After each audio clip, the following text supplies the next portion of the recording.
हमारे इस चैनल मैथिली गंगा को लाल बटन दबाकर सब्सक्राइब करें व घंटी के निशान का बटन दबाएं ताकि सभी नए वीडियो आप तक तुरंत पहुंचे बिल्कुल मुफ्त।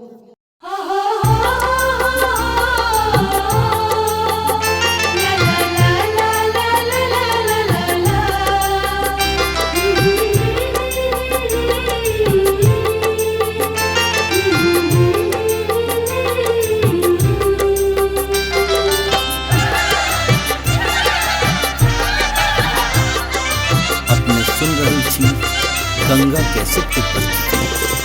चांदी के पलना चांदी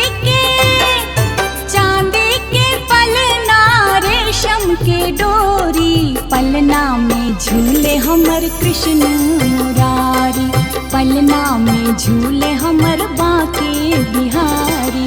चांदी के पलना रेशम के डोरी पलना में झूले हमर कृष्ण मुरारी पलना में झूले हमर कृष्ण मुरारी पलना में झूले हमर बांके बिहारी।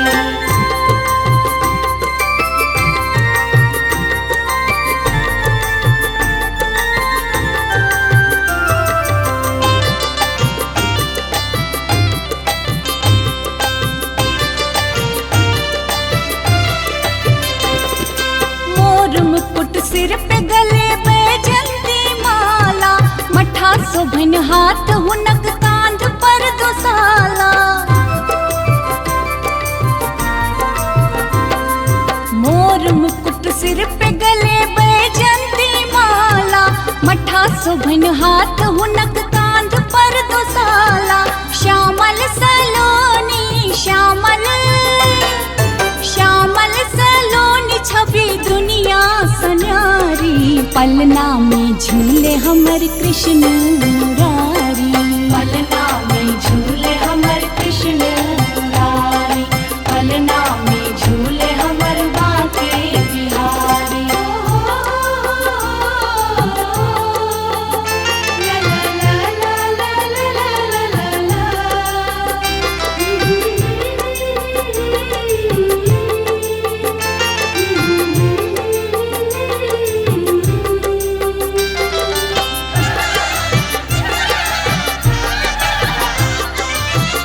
सुन रही थी गंगा कैसे की प्रस्तुति। काजर भरल आँख श्याम जी के सोहे देख छवि नटखट के मनवाई मोहे। हाँ काजर भरल आँख श्याम जी के सोहे देख छवि नटखट के मनवाई मोहे। अधर के चूमई अधर के चूमई मुरलिया प्यारी प्यारी पलना में झूले हमर कृष्ण मुरारी पलना में झूले हमर कृष्ण मुरारी पलना में झूले हमर बांके बिहारी।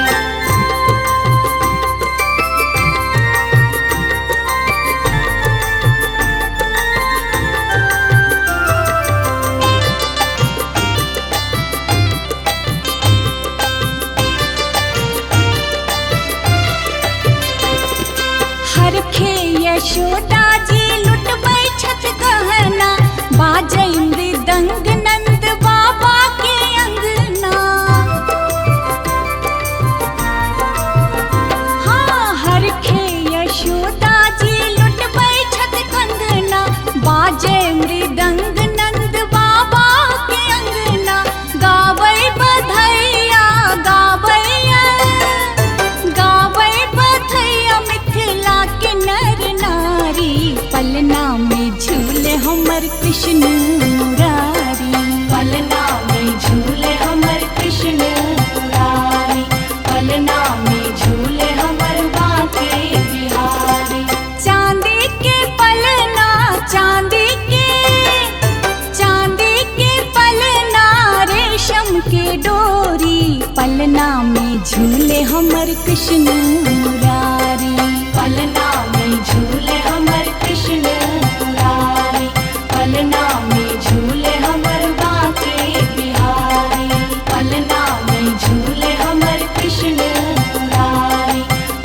में